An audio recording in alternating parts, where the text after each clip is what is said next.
because simply they're so cheap, you can make so much profit on them, and so there's a huge margin, and that's pretty much why they do it. Most of the big vitamin companies out there are owned by big pharma, big chemical companies, and the junk food industry.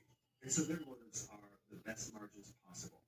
Let's take the first one, synthetic vitamin A. You should never, ever consume synthetic vitamin A. Synthetic vitamin A has to be converted into the active form, and the conversion is not very efficient. So what that means is you get this buildup of synthetic vitamin A in the liver and the fat cell, and that can be very, very toxic. If you have the situation in pregnancy, that child is susceptible to a birth defect. And it also can interfere with vitamin D and vitamin K2 and increase your risk for fractures because you have bone loss. And they also put synthetic vitamin A in a lot of skin products like lotions and things like that.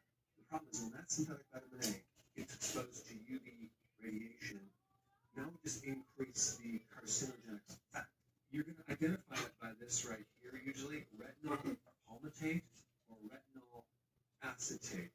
Instead, get your vitamin A from egg yolks, liver, cod liver, and not from the synthetic version of vitamin A. We need vitamin A for the internal mucous membranes of our sinuses, of our lungs, of our colon. We need vitamin A to be able to see, especially in the dark. The immune system depends on vitamin A, so vitamin A is super important. Let's go to number 2, synthetic beta-carotene.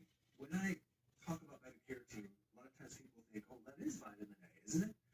No, it is not. Even though some people think it is, beta-carotene has to turn into the active form of vitamin A. You know, you might think about beta-carotene and carrots.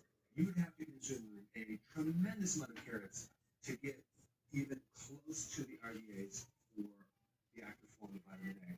You know they make synthetic beta-carotene from coal tar, petroleum, and this is why they found when they did large studies on beta-carotene, the synthetic version, they saw an increase of lung cancer in smokers by I think like 18%.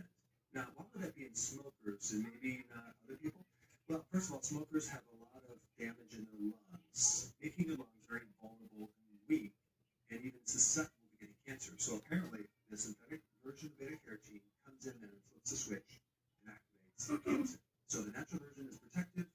The synthetic version is not protective. It can create problems. Let's go to number 3,